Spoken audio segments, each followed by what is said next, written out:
Hello students, welcome to Ignite classes. Skip मत करना।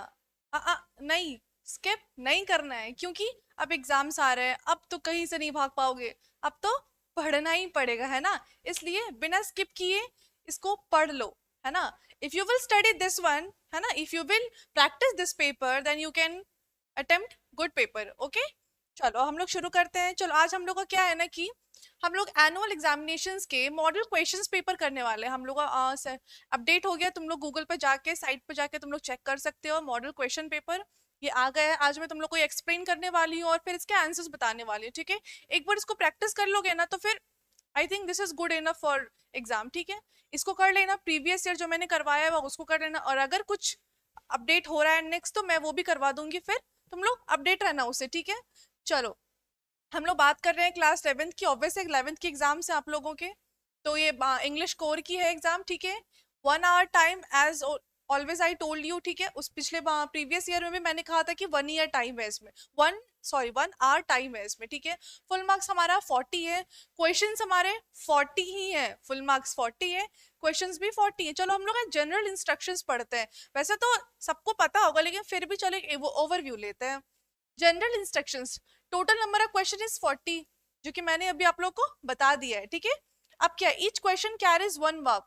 Obviously 40 है तो 40 मार्क कंटेन करता है, ठीक है। 4 ऑप्शंस आर गिवन, हमारे पास क्वेश्चंस के 4 ऑप्शन अवेलेबल रहेंगे। फिर students are expected to select the most appropriate answer. Obvious है कि जो सही होगा वही सेलेक्ट करना है, गलत सेलेक्ट करके नहीं आना है, ठीक है। फिर all questions are compulsory. Obvious यहाँ पे क्या है कि आपके पास ऑप्शंस नहीं है कि आप इधर ये करो और ये करो। आपको 40 क्वेश्चन है, 40 मार्क्स के है, 40 करनी है। एक भी लीव करके नहीं आना है। अंडरस्टूड। सबसे बेस्ट चीज क्या है आप लोगों के लिए कि no marks will be deducted for wrong answer. एक भी मार्क्स आप लोग का डिडक्ट नहीं होगा रॉन्ग आंसर के लिए। अंडरस्टूड।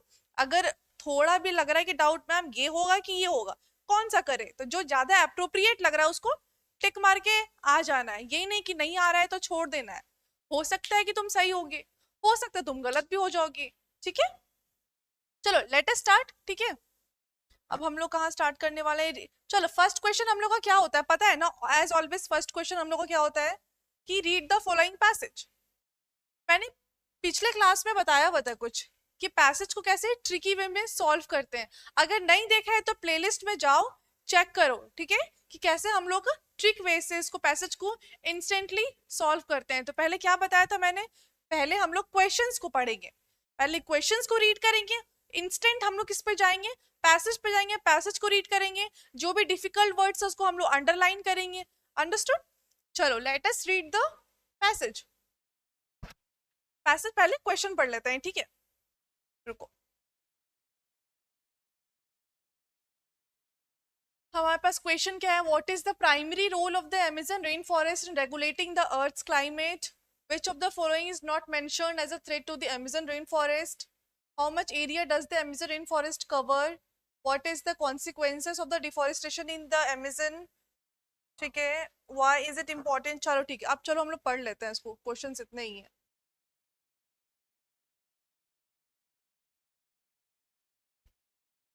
देखो, दिख रहा है ना आप लोग को। चलो दिख रहा होगा अच्छे से, हाँ। देखो, the Amazon rainforest often referred to as the lungs of the earth. This is the main point. Lungs of the earth is one of the largest and most biodiverse ecosystem in the world, spanning across 9 countries. Spanning across 9 countries in South America. It covers an area of approximately 5.5 million. जो भी difficult words उसको फटाफट underline करते हुए निकलना है। 5.5 million square kilometers, making it the largest rainforest on the planet. This vast forest is home to an incredible variety of wildlife, including jaguars, sloths, and more than 400 billion trees. The Amazon plays a vital role in regulating the Earth's climate, absorbing carbon dioxide and producing oxygen, which helps mitigate the effect of global warming. चलो अभी हम लोग यहाँ तक करते हैं।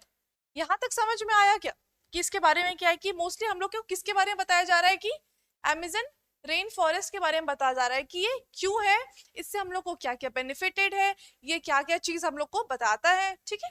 यहाँ तक समझ में आया सबको? चलो ये समझा दूं। चलो मेन पॉइंट यहाँ पे हम लोग का क्या था ना कि 5.5 मिलियन स्क्वायर किलोमीटर में ये एरिया पूरा अप्रोक्सीमेट ये कवर्ड है, किससे? अमेजन रेन फॉरेस्ट से। अंडरस्टूड? अब देखो फिर क्या है यहाँ पे, हाँ, the forest also regulates rainfall patterns contributing to the water cycle and providing essential resource for agriculture and fresh water। ये हम लोग को क्या क्या प्रोवाइड करता है? Resource, agriculture and fresh water provide करता है। अंडरस्टूड? नहीं दिख रहा होगा ना, देखो यहाँ से। However, the Amazon faces significant threats mainly due to the human activities such as deforestation, illegal logging and mining. Illegal logging and mining. ये क्या चीज़ है? Activities such as deforestation, illegal logging and mining. As large areas are cleared for farming and cattle ranching, not only is biodiversity threatened, but the forest's ability to absorb carbon dioxide is weakened. ठीक है, यहाँ पे carbon dioxide क्या है? Weekend है। ठीक है, ये मेन मुद्दा है हम लोग को, जो जो मैं अंडरलाइन कर रही हूँ ये हमारा मेन चीज है।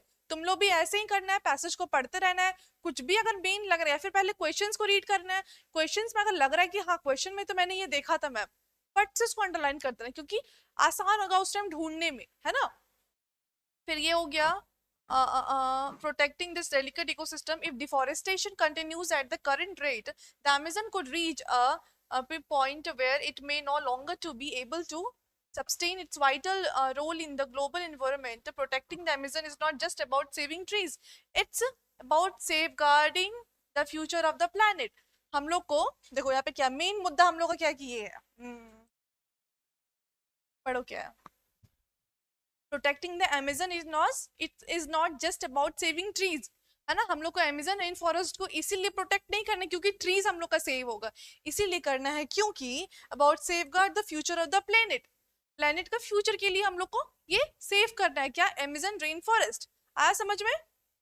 आ गया होगा, बहुत इजी पैसेज है ये तो। चलो हम लोग क्वेश्चंस पे लगे, या फिर कुछ डाउट है तो यहाँ पे तुम लोग कमेंट करना कि मैम इस वर्ड का मीनिंग क्या है। ठीक है, वैसे तो बहुत इजी है ये, इतना भी नहीं करोगे तो फिर अब तो एग्जाम आ रहा है यार, अब तो कर लेना चाहिए।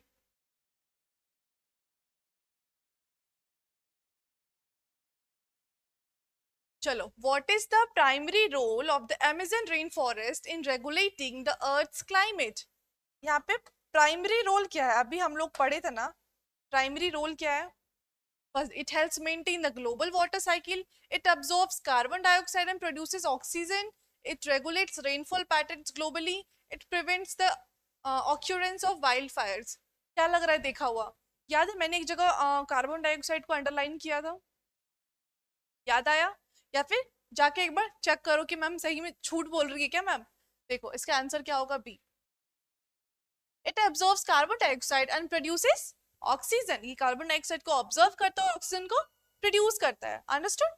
चलो second number, which of the following is not mentioned as a threat to the Amazon rain forest? अब कौन कौन सा इसमें है देखो, सोचो एक बार। illegal logging, mining, overpopulation of wildlife, deforestation for farming and cattle ranging। ये भी ढूंढ ढूंढ लेके हम लोग पैसेज में कर लोगे।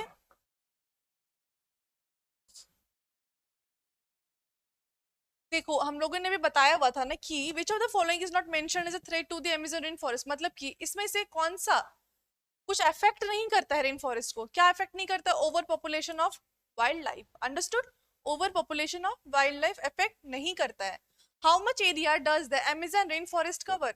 कितना area Amazon rain forest cover किया? मैंने अंडरलाइन किया हुआ है, देख लेना। इसका आंसर होता है 5.5 million square kilometres. 5.5 million square kilometres. ठीक है, पैसेज में जाना, साफ लिखा हुआ है उसमें, अंडरलाइन करना है, आंसर तुम्हारे सामने है। अंडरस्टूड? हम लोग नेक्स्ट जाए अब।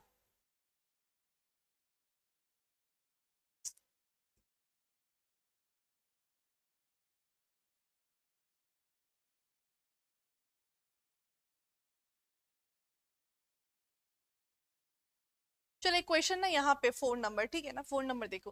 What is a consequence of deforestation in the Amazon? क्या कॉन्सिक्वेंसेस है डिफॉरेस्टेशन का कहाँ पे? अमेजन में। पहला एग्जांपल का, it helps to maintain the water cycle, it strengthens the forest ability to absorb carbon dioxide, it weakens the forest ability to absorb carbon dioxide, it increases the number of species in the ecosystem, चल इतना तुम लोग science भी पढ़ोगे यार, इतना तो बता दो खुद से, बताओ क्या होगा, आ रहा है समझ में?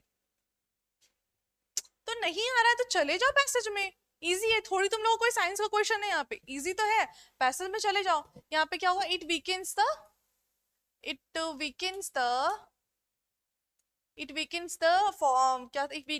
The forest ability to observe carbon dioxide. कितना इजी है, पैसेज सॉल्व करना पता है, बहुत इजी है, और उसमें से नंबर, क्योंकि आंसर तुम लोग को साफ दिख रहा है वहां पे, अब बाकी क्वेश्चंस में क्या क्या आंसर पता ही नहीं है ना, मार के आयो या फिर वो सही है गलत तो घर आके पता चलेगा, या फिर सर्च करोगे तो ही पता चलेगा, पर यहाँ पे क्या क्या आंसर साफ दिख रहा है कि ऊपर क्या आंसर लिखा हुआ है, क्वेश्चन क्या है, चलो फटाक से आंसर करो, है ना, बहुत ईजी है पैसेज। तो हम लोग 5 नंबर पे जाएंगे, why is it important to protect Amazon rain forest. हम लोग को अमेजन रेन फॉरेस्ट को प्रोटेक्ट करना क्यों जरूरी है, एक बार ऑप्शन पढ़ो क्यों जरूरी है यहाँ पे। To prevent the growth of illegal industries, to prevent the growth of the illegal industry, to maintain biodiversity and combat climate change, to help local farmers grow crops more easily, to preserve the Amazon's indigenous populations। क्या लग रहा है?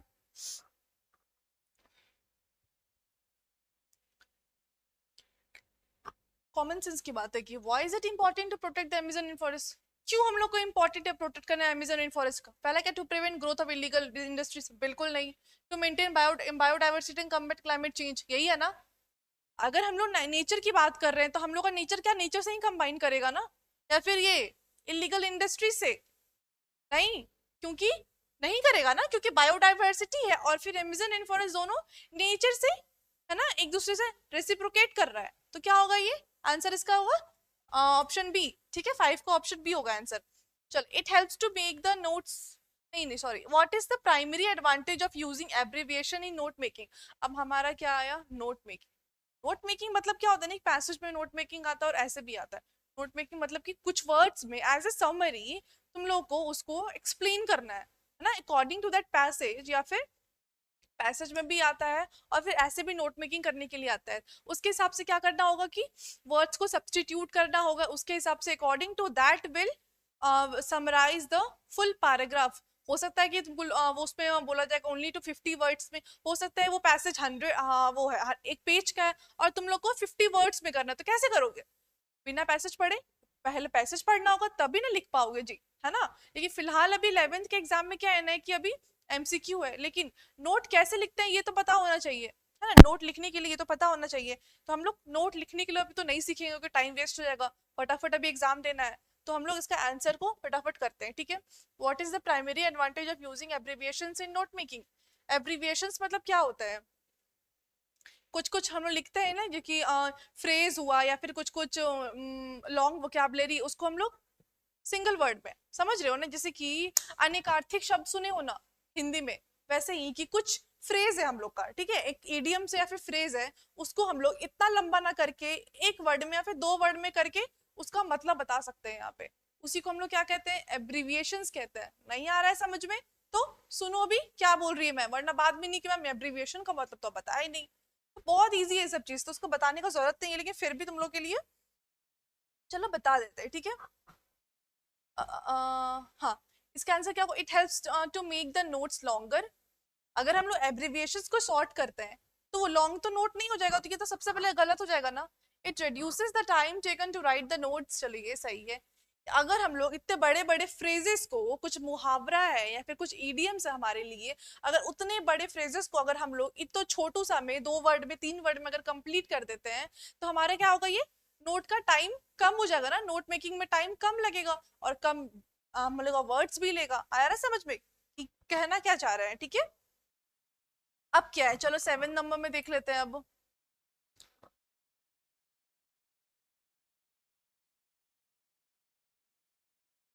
देख ले 7 number, पढ़ लो खुद से।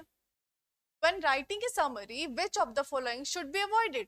जब हम लोग समरी क्या होता है, जैसे कि तुम लोग एक कोई पोयम पढ़ लिए या फिर कोई स्टोरी पढ़ ली है, ठीक है, अब मैं यहाँ पे क्लास में कह रही हूँ आप लोगों को कि उसका समरी बताओ, मतलब कि उसका ओवरव्यू लो, ठीक है, पूरा नहीं बताने कि मैम इसने ये कहा था फिर ये हुआ फिर उसके बाद वो यहाँ से वहां गया, ये नहीं बताना होता। समरी मतलब कि ये हुआ था फिर ऐसे हुआ, फिर ऐसे हुआ। समरी मीन्स की just a overview of all thing, ठीक है।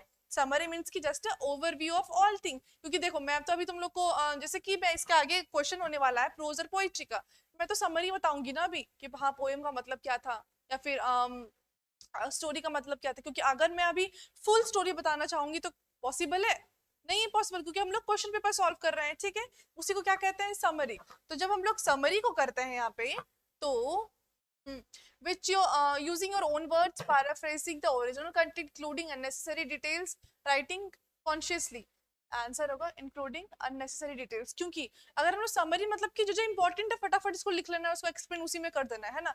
अगर हम लोग कुछ भी अननेसेसरी डिटेल्स उसमें डालते हैं, ठीक है, जो कि नीड नहीं है उसका, ठीक है, तो क्या होगा, उसमें समरी बेकार का बड़ा हो जाता है। तो वो समरी नहीं, वो स्टोरी बन जाएगा, है ना। स्टोरी से हम लोग समरी लिखने के लिए आए, लेकिन अगर उसमें कुछ से कुछ लिखे जा रहे हो, फिर ये हुआ था, उसके बाद ये हुआ, तो वो समरी से फिर से स्टोरी में कन्वर्ट हो जाएगा। अंडरस्टूड। तो हम लोग क्या करेंगे यहाँ पे कि समरी के लिए डिटेल्स कम डालेंगे, है ना, डिटेल्स कम, और फिर क्या बोलते, मटेरियल ज्यादा। अंडरस्टूड, डिटेल्स कम, मटेरियल ज्यादा। आ रहा है समझ में ना? नहीं आ रहा है तो फिर भी समझना है, स्क्रॉल नहीं करना है, अभी अभी क्लास करना है ना। क्योंकि अगर एग्जाम में फेल हो गए फिर क्या होगा, मार पड़ेगी घर पे। इसीलिए पढ़ाई पे ध्यान देना है अभी, है ना।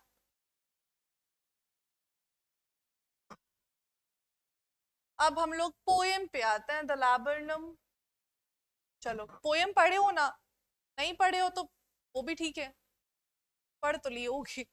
Read the following lines from a poem. It's not poem, it's pom, लेकिन हम लोग फिर भी पोएम बोलते हैं।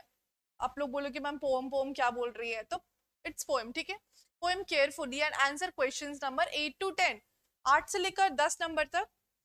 ये जो पैराग्राफ हम लोग का दिया हुआ है, ठीक है, ये हमारा क्या है, इसी को देखते हुए हम लोग को 8 से 10 नंबर तक क्वेश्चंस को सॉल्व करना है। ऐसे ही क्वेश्चंस आते हैं पेपर में, ये नहीं कंफ्यूज होना है कि मैम ये जो सेकंड नंबर है ये क्या चीज का, कौन से पोएम के बारे में पूछ रहा है, ये नहीं सोचना है। क्योंकि यहाँ पे इंस्ट्रक्शंस को, इसीलिए मैंने कहा था कि पहले क्वेश्चंस को रीड करो, फटाफट आंसर आता टिक नहीं करना है, क्वेश्चंस को रीड करो। 8 से 10 तक क्या हमारा इसी पोएम से, इसी पैरा से रिलेटेड है। अंडरस्टूड। चलो फर्स्ट क्वेश्चन क्या, what is the primary image described in the poem. चलो पहले हम लोग ये पढ़ लेते हैं। The laburnum top is blooming, its tassels yellow and its long small branches softly swing. The bird's voice is heard in the hollow of the tree singing its song. At the same time, the laburnum's golden glow fills the air, and in its shade, the bird sings its golden time to the wind's breeze. इसका मतलब ma'am वो तो poem है ना, तो उसको ऐसे कैसे, चलो फिर भी ओवरव्यू लेते हैं कि जो लैबेंडम टॉप इज ब्लूमिंग, ठीक है, लैबेंडम टॉप क्या था, वो ब्लूम कर रहा है। It's tassels yellow and it's long small branches softly swing. Swing क्या होता है, स्विंग मतलब कि इधर से उधर होना, हिलना डुलना, है ना, एक जगह पे कंटिन्यू नहीं, इधर से इधर होना, ठीक है। फिर क्या है, the birds voice is heard in the hollow of the tree. Tree है, ट्री होता है ना बड़ा सा ट्री, उसमें बीच से ऐसे हॉलो टाइप होता है, तो वहां से अंदर बर्ड्स बैठा करते हैं, अपना नेस्ट बनाते हैं, या फिर कुछ अपना टाइम स्पेंड करते हैं वहीं पे अंदर, के उन लोगों को सेफ जोन लगता है वो। तो वहां से क्या आवाज आ रही थी, बर्ड्स के वॉइस की आवाज आ रही थी, कहाँ से, hollow, hollow of the tree. Singing it song, वो अपने गाने गा रहे थे कहाँ पे, हॉलो ऑफ द ट्री में। एट द सेम टाइम, उसी टाइम, ठीक है, the laburnum's golden glow fills the air. Laburnum जो फ्लावर था, गोल्डन ग्लो, पूरे एयर को एकदम मस्त कर देता है, ठीक है।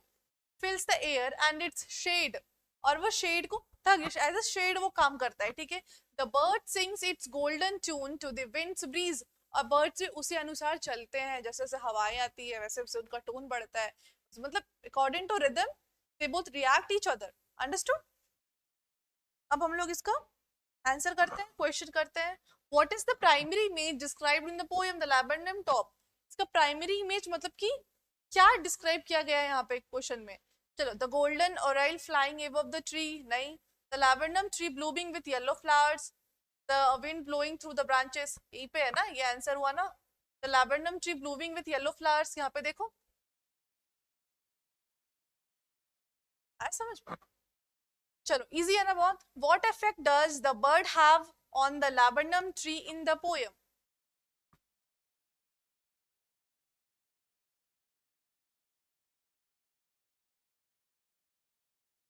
It makes the tree sway violently.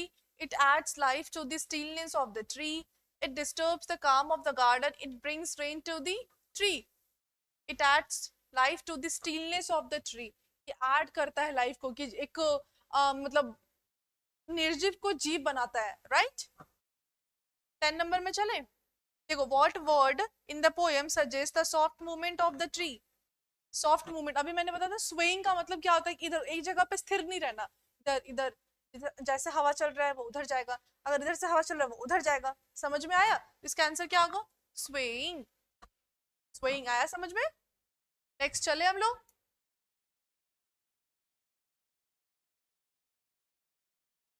7 number देख लेते हैं। What is the relationship between the rain and the earth as described in the poem The Voice of the Rain? क्या रिलेशनशिप है किसका? The voice of the rain का poem में क्या between the rain and the earth, rain और अर्थ के बीच में क्या रिलेशनशिप है?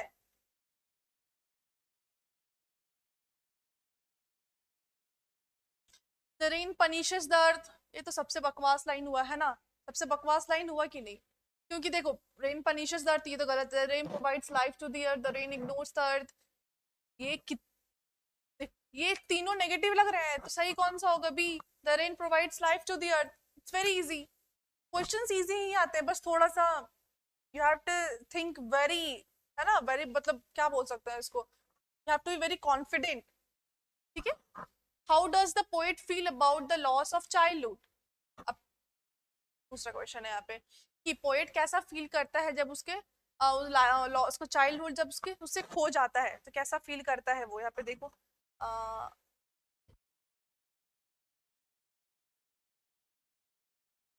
एक क्या है, he recreates losing the innocence of childhood. He believes that adulthood is better than childhood. He is indifferent to the loss of childhood. He is angry about growing up. क्या लग रहा है? सही दिख रहा है ना? अगर ऐसे रहता है तो दिखता है नहीं, ऐसे दिख रहा है, क्या होगा? इसका आंसर होगा he recreates, he regrets, he regrets losing the innocence of childhood. वो regret करता है कि उसका चाइल्डहुड का जो इनोसेंस वो खत्म हो चुका था, ठीक है, वो अपने बचपने को भूल चुका था, वो खत्म, डिस्ट्रॉय हो चुका था प्रॉपर्ली। वो समझ में आया?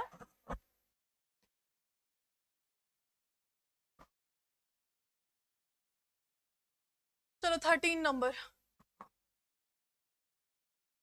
What does the poem Father to Son highlight about family relationship? The poem जो है Father to Son क्या highlight करता है relationship के बारे में? ठीक है, The beauty of unconditional love, ये भी सही है। The conflict that can arise from generational differences, the importance of maintaining traditions in the family, the happiness that comes from father son bonding, इसका आंसर होगा ये। द कॉन्फ्लिक्ट, जो conflict होता है रिलेशनशिप में, ठीक है, अराइज जनरेशन के थ्रू, जो जनरेशन जो मतलब पहले के हम लोग के पापा कुछ और सोचते हैं, हम लोग कुछ और सोचते हैं, हमारे जो आगे वाले जो जनरेशन है कुछ और सोचेंगे, तो कॉन्फ्लिक्ट होता है ना वो दोनों के बीच में, नहीं आप सही है, नहीं मैं गलत हूँ, मैं सही हूँ आप गलत है ना, इस चीज को ये इसका आंसर होगा ये वाला। ठीक है, अब 14 नंबर देखो, what event led to the emotional separation between the narrator and his grandmother? क्या चीज सेपरेशन, क्या चीज का क्या रीजन क्या था सेपरेशन का? ग्रैंडमदर से और फिर ये नरेटर का। ठीक है, the grandmother's illness and death, the narrator's departure for foreign studies.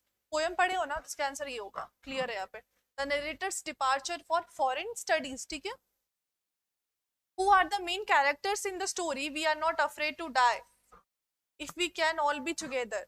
कौन इसमें मेन वो है कैरेक्टर, क्या है इसमें? The family of sailors, two young boys and their parents. चलो ये आंसर, फटाफट करो आंसर को, है ना, पोएम समझ गए हो, स्टोरी समझ गए हो, तो कुछ उसमें सोचना नहीं है फिर। Two young boys and their parents. ठीक है, चलो 16 नंबर पर जाते हैं हम लोग।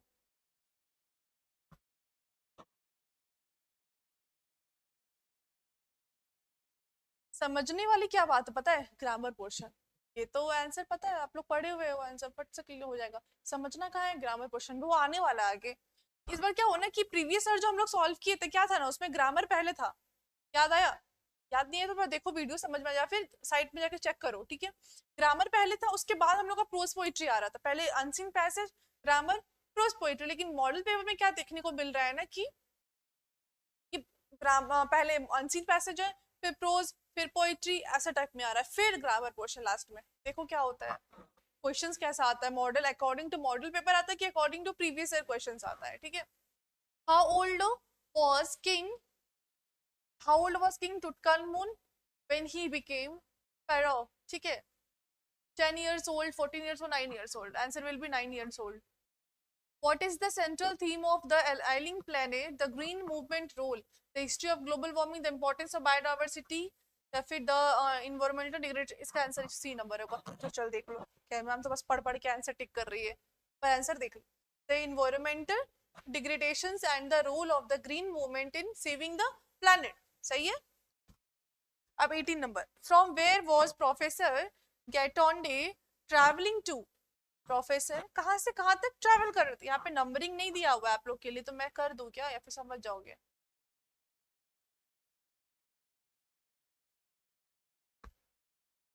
ठीक है, इसका क्या होगा answer, from Pune to Bombay, Pune से लेकर बॉम्बे तक में वो ट्रैवल कर रहा था, ठीक है। चलो 19 नंबर यही से दिख रहा है, 19 नंबर थोड़ा ऊपर करना पड़ेगा ना।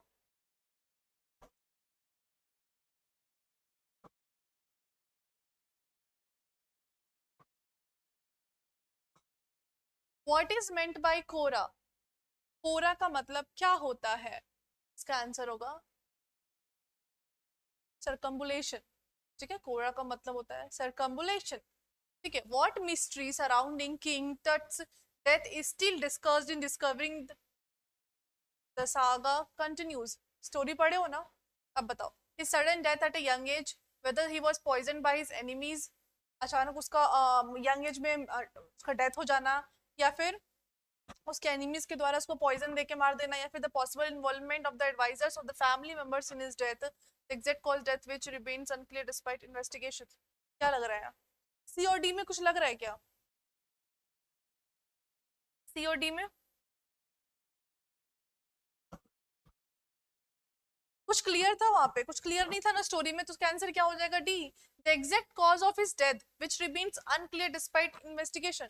इन्वेस्टिगेशन के पहले वो डिस्क्लोज नहीं हुआ था, क्या है नहीं है रियल, कौन मारा है उसको, या कैसे अपने आप सुसाइड किया था, अपने आप मरा था वो, है ना, या फिर कुछ एक्सीडेंट हुआ था, ऐसा कुछ डिस्क्लोज नहीं किया था। After investigation only you can decide कि कैसे वो उसका डेथ हुआ था।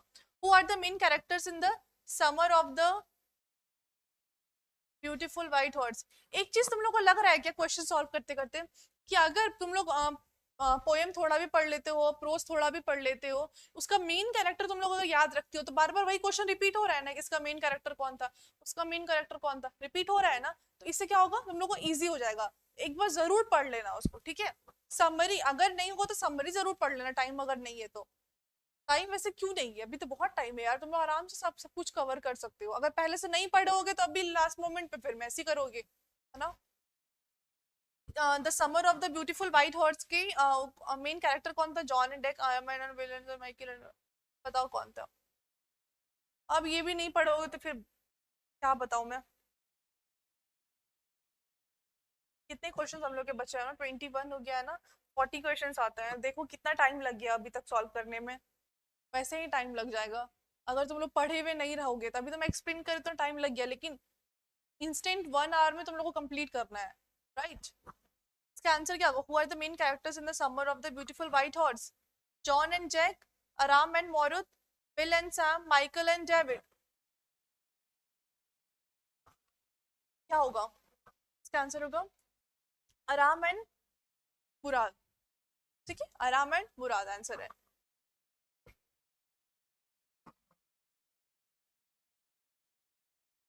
चलो ये वाला सॉल्व करो। What does the story the address explore about post war trauma, the process of rebuilding one's life after losing everything, the emotional weight of returning to a home filled with painful memories, the difficulty of reconnecting with loved ones, the joy of resurrection। चलो पढ़ो खुद से, ये model paper है यार, अगर इतना explain मैं कर दूंगी तो फिर क्या करोगे तुम लोग, है ना।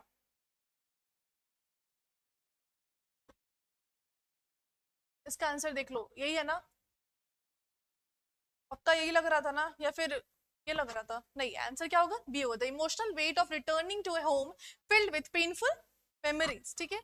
अब देखो What literary device is frequently used in Mother's Day to add humor to the story? Irony. Answer क्या होगा? आयरनी. आयरनी मतलब क्या होता है ना कि आधा सच आधा फसाना. मतलब कि तुमको लगेगा कि वो सच भी है और थोड़ा लगेगा कि this is not, we can not connect in this real world, है ना. ये भी लगेगा वो भी लगेगा, आधा सच आधा फसाना. आयरनी का मतलब यही होता है. ठीक है. 24 number. Who is the central figure of the ghat of the only world? Amitav Ghosh, Imtiaz Ahmed, the city of Calcutta, the author's family.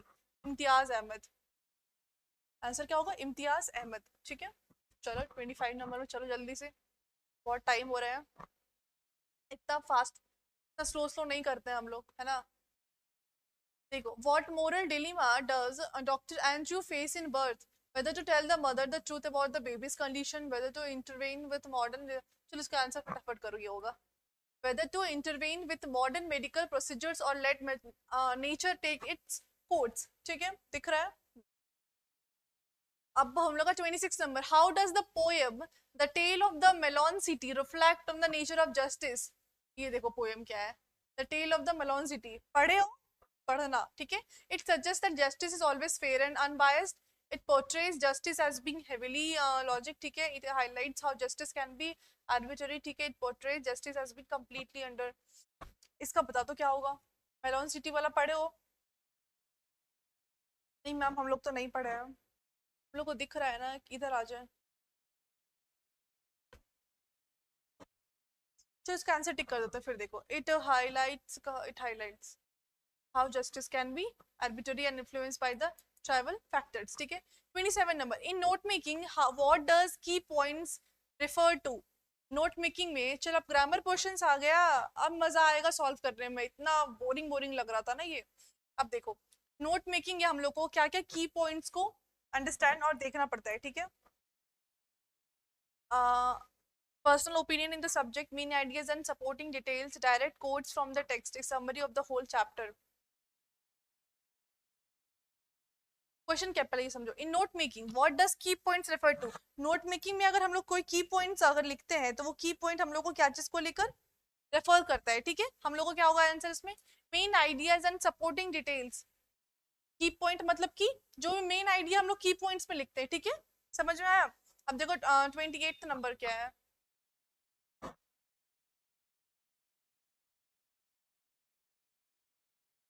Which of the following should be avoided while writing a summary? कौन कौन से पॉइंट्स को अवॉइड करना चाहिए summary लिखने time?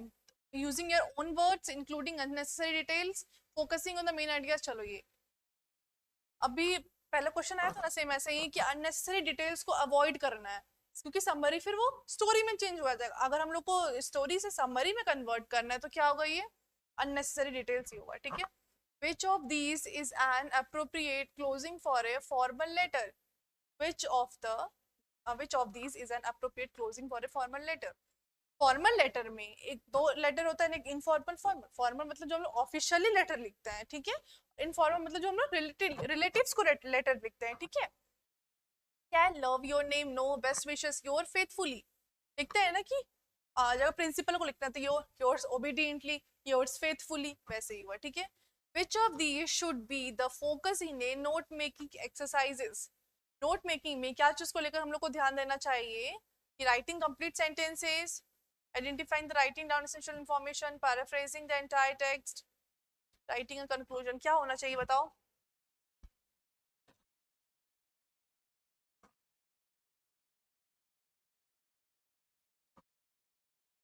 Thirty हो गया ना.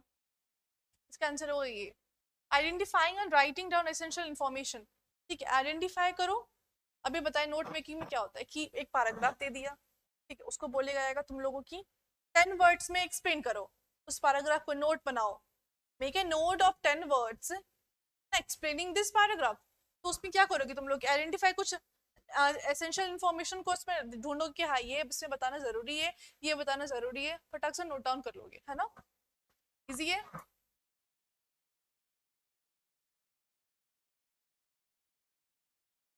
31 नंबर.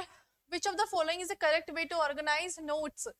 कौन क्या करेक्ट मीनिंग है उसको? हम लोग कैसे ऑर्गेनाइज मतलब कि एक अकॉर्डिंगली हम लोग कैसे नोट्स को बनाते हैं? तो randomly writing down information, no. Using heading, sub headings and bullet points. जो हम लोग नोट मेकिंग करते हैं तो हम लोग पहले हेडिंग डालते हैं, मेन हेडिंग, फिर सब हेडिंग्स किसके अंदर क्या आने वाला है, फिर बुलेट पॉइंट्स मतलब कि पॉइंट्स में डिटेल्स हम लोग क्या लिखने वाले हैं उसके अंदर। अंडरस्टूड? ऐसे ही नोट मेकिंग लिखते हैं हम लोग। What is the primary object of note making in academic setting? देखो यहाँ पे ना सारा क्वेश्चंस मॉडल पेपर में जहाँ तक देखने को मिला है कि सारा क्वेश्चंस ऑलमोस्ट नोट मेकिंग से आया है। उतना तो नोट मेकिंग से वेरी नहीं करेगा, लेकिन फिर भी नोट मेकिंग समझना पड़ेगा। What is the primary object of note making in academic setting? To write out every single word from a lecture, to organize or remember key points, ticket, to produce a detailed analysis, to summarize the textbook and word for it. तो note making के लिए primary चीज हम लोग के लिए क्या होना चाहिए? नोट मेकिंग के लिए सबसे प्राइमरी चीज क्या होना चाहिए? देखो यहाँ पे पढ़ने को बन रहा है। चलिए ठीक है।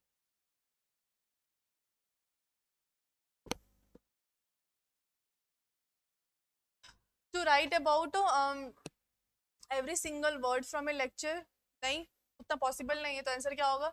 To organise and remember key points for future use. ठीक है। When writing a letter to a government official, which format should be followed? जो हम लोग गवर्नमेंट को या फिर ऑफिशियल लेटर भेजते हैं किसी को, तो हम लोग को कौन सा तरह का फॉर्मेट यूज करना पड़ेगा? तो इनफॉर्मल लेटर फॉर्मेट नहीं, क्योंकि ये रिलेटिव्स के लिए होता है। Business letter format, invitation letter, personal letter, no. इसमें सही क्या होगा? Business letter format. अगर यहाँ पे बिजनेस की जगह अगर फॉर्मल लेटर देता तो आंसर क्या होता? फॉर्मल होता। Which of these is the most important feature of a good note? इसको ऐसे कर लो।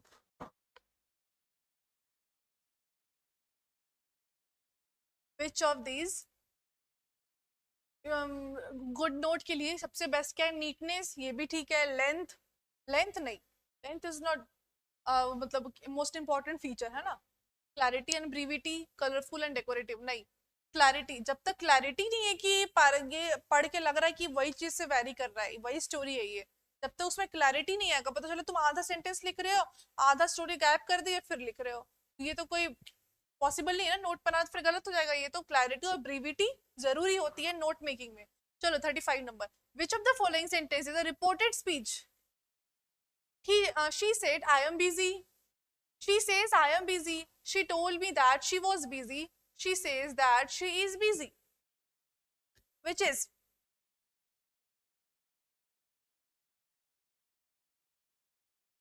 जब हम लोग रिपोर्टेड स्पीच की बात करते हैं, इनडायरेक्ट और डायरेक्ट स्पीच की बात करते हैं, तो यहाँ पे क्या है कि she told that she was busy, she told me that, वो हमको ऐसा बोली, ठीक है, वो डैड बोल के निकल गई, वो नहीं होगा, वो हमको ऐसा बोली दैट शी वॉज बिजी। ठीक है, आंसर होगा ऑप्शन सी।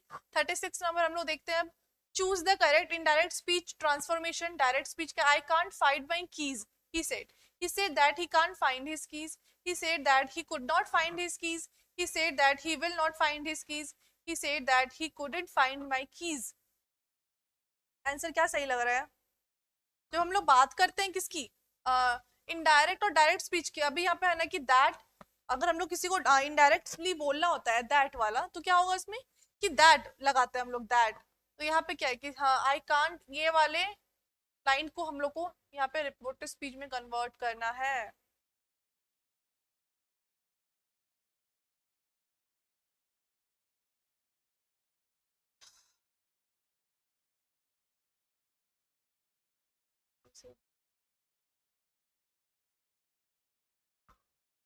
आंसर होगा ए। he said that he can't find his keys। ठीक है, ये भी हो सकता है। अब पता है ये आंसर ज्यादा परफेक्ट आई थिंक लग रहा है मुझे पढ़ के, ये परफेक्ट होगा, ये वाला ऑप्शन बी कर लेना। ठीक है, इसका ऑप्शन होगा he said that he could not find his keys। ठीक है, 37 number. choose the correct determinants dash students passed the exams। determinants, a few, answer will be a few, a few and student passed the exams। which of the following determinants used with the plural countable? plural की बात हम लोग कर रहे हैं यहाँ पे, plural countable nouns की, तो much, many, little, much, much मतलब बहुत सारा, much मतलब बहुत सारा। ठीक है, choose the correct determinants, there is dash water in the glass। और है क्या इसका?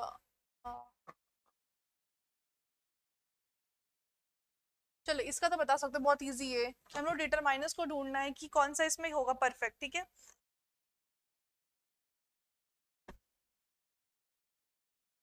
तो ये 39 नंबर ही चल रहा है, नहीं इसमें बहुत बाकी है अभी।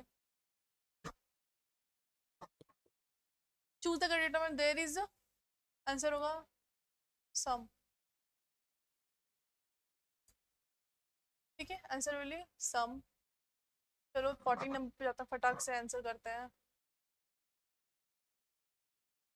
Which of the following sentence contains an incorrect use of determinant? She's the tallest girl in the, she wants to advise his career, ये ठीक है, आंसर हो गया यहाँ पे। क्योंकि ऑलरेडी हम एक्सप्लेन कर चुके हैं ये सब पहले क्लास में, प्रीवियस ईयर में, अच्छे से एलिब्रेट करके। अगर एलिब्रेट करके देखना है तो फिर जा सकते हो। वैसे हम लोग का अब क्या हुआ, कंप्लीट हो गया हम लोग मॉडल क्वेश्चन पेपर, ठीक है। जाओ लिंक में जाओ, डाउनलोड करो, वीडियो देखो और सॉल्व करो, फटाफट आंसर हो जाएगा सॉल्व। इतना कर लोगे, प्रीवियस ईयर कर लोगे दो तीन तो काफी, I think this will be enough for you for the exams, है ना। इतना बस कर लो, काफी है, ठीक है। अगर सीरियस नहीं थे पहले तो अब हो जाओ please, this is request for you, अब हो जाओ सीरियस, है ना। कुछ दिन बाकी है, बस कुछ दिन ही बाकी है, ज्यादा दिन नहीं बाकी है, 10 दिन मुश्किल से। वी कैन से कि 10 दिन काफी, काफी होना चाहिए यार। एक दिन भी अगर इंग्लिश को टाइम दे रहे हो तो हो जाएगा तुम लोग से, है ना। तो उसको अच्छे से पढ़ो, अच्छे से प्रिपेयर करो, समझ में आया। फिर तो मैं हुई, कोई डाउट अगर होता है तो कमेंट सेक्शन में देखो, और फिर कुछ भी अगर डाउट होता है, प्रीवियस ईयर सॉल्व करना है मैम, या फिर कुछ क्वेश्चंस को सॉल्व करना है, प्रैक्टिस करना है, तो प्लेलिस्ट में जाके चेक करो, बहुत सारे क्वेश्चंस मिलेगा उसमें, क्लासेस के, टेंस के। इसमें क्या होना कि क्लास टेंस कुछ पूछा ही नहीं गया, मॉडल क्वेश्चन पेपर में तो ये देखने को मिला ना, बस नोट मेकिंग था ज्यादा से ज्यादा, कुछ नहीं पूछा गया। पर ऐसा नहीं है, सब कुछ क्लाउज ही पूछा जाएगा, टेंस ही पूछा जाएगा, सब कुछ पूछा जाएगा, है ना, सिनोनिम्स ही पूछा जाएगा। तो उसको जाके चेक कर लेना कि क्या क्या है, मतलब इसका क्या है नहीं है, इसको बस प्रैक्टिस कर लेना, प्रीवियस ईयर को बस प्रैक्टिस कर लेना, that's all, this will be enough for your good marks, ठीक है। इतना कर लो, मैं लिख के दे रही हूँ कि अच्छे मार्क्स आएंगे 100%।